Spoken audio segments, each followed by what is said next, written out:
Salut, salut, salut les amis, bienvenue. Et Samuel Eto'o, lors d'un forum en Côte d'Ivoire, Business Forum, a essayé de recadrer des gens et rappeler l'histoire. Vous savez que après le match nul contre les Syli nationales, les Camerounais étaient très très fâchés.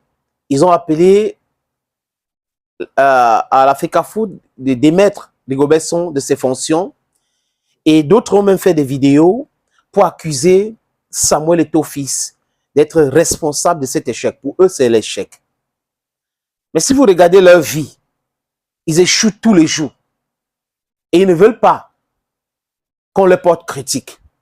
Mais quand ça concerne autrui, c'est normal. Et après, qu'est-ce qu'ils vont vous dire? C'est la chose publique. Oui, c'est la chose publique, mais ce sont des individus qui sont là. Et on parle de sport, on parle de compétition. On ne parle pas de détournement de fonds comme ça se passe. On a l'argent pour construire la route, on ne construit pas la route.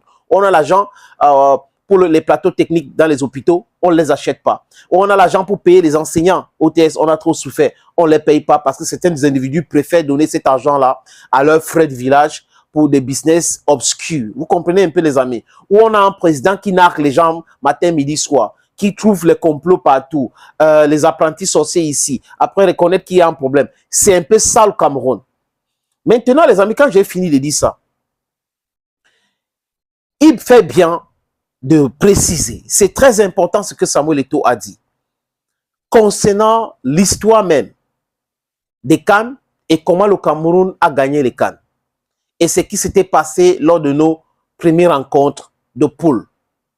Les amis, je vous suggère d'écouter Samuel Eto'o fils.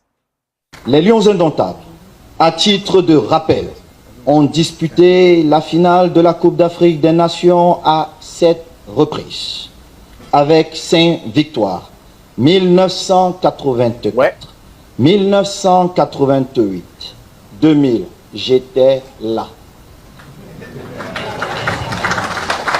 Et à titre de rappel, en 2000, nous avons commencé par le pays organisateur, le Ghana. Je me rappelle comme si c'était il y a 2 jours, nous avons fait un match nul, un but partout. Pour ceux qui se rappellent, et l'histoire vous dit comment ça s'est terminé. 2002, j'étais toujours là. En 2017, et 2 échecs en 1986 et en 2008 où j'étais là.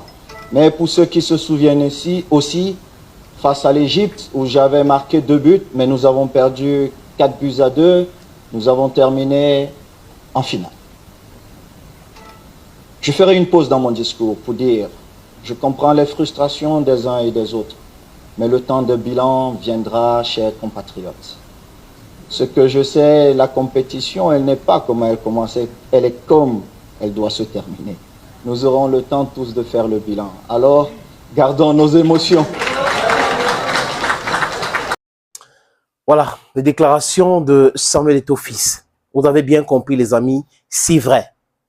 Mais c'est aussi vrai que les supporters ont le droit de se plaindre. Parce que je me rappelle que la CAN qu'on a gagnée en 2000 au Ghana, les Camerounais s'étaient plaints de cette équipe-là qui a fait match nul contre le Ghana. Mais lors de notre deuxième rencontre avec la Côte d'Ivoire, le Cameroun les avait donné 3-0. Et c'était Robert Gueye qui était présent en Côte d'Ivoire.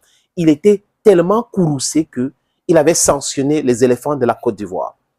Ça, c'est l'histoire. Et comme je le dis toujours dans mes sorties, l'histoire nous enseigne. C'est important de le dire.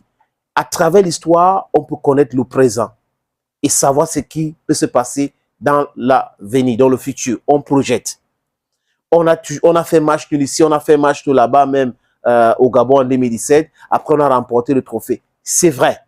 Et ça, c'est parce qu'on a fait match nul au Ghana en 2000 et qu'on a fait match nul au Gabon au premier match en 2017 que on va pouvoir gagner les autres rencontres jusqu'à gagner le trophée. Je ne pense pas. Mais rappelez ça, c'est aussi bien de dire que ce n'est pas parce qu'on a fait match nul qu'on est éliminé. On n'est pas encore éliminé. Mais les Camerounais ne sont pas d'accord avec le jeu qu'ils ont vu. D'abord, le jeu. ça posait un énorme problème. Cette cacophonie avec Kamen et Cham qui a causé le but. Le fait que Castelletto joue à droite alors qu'il y a Chato qui pouvait jouer là-bas, qui est un gars du métier, qui est performant, qui est en activité, ça pose un énorme problème. Donc, c'est pour cette raison que les gens sont en train de dire, mais oui, on a fait match, mais pas avec Magnin, raison pour laquelle les Camerounais n'ont pas jubilé. Pourquoi Magri est de côté alors que c'est un gars, c'est un attaquant de pointe à Toulouse. Ce sont des questions que les gens ont posées. Et ils ont raison de poser cette question. Et je répète, Eto'o aussi a raison de rappeler que tout n'est pas perdu. C'est pour ça que je parle de la communication. Quand je le compare à Rigobert Song, c'est vraiment, la différence est claire. Song, il passe son temps où il est philosophe, où il est sélectionneur, où il est là pour les proverbes, où il est sélectionneur, où il est danseur. C'est ce qui l'anime. Il doit se concentrer pour le travail et prendre le travail là au sérieux. On peut avoir des manquements et être bien entouré et faire un bon travail. Il a beaucoup de manquements, Rigobert Song. Mais il y a des gens autour de lui, il doit les écouter, écouter les joueurs, écouter tout le monde pour pouvoir avancer. Que de venir nous dire, je vais rester ici jusqu'à ma mort. Donc, il sera sélectionné jusqu'à sa mort. C'est vraiment rigolo. Thank you, friends. Thank you for always watching. Bye-bye.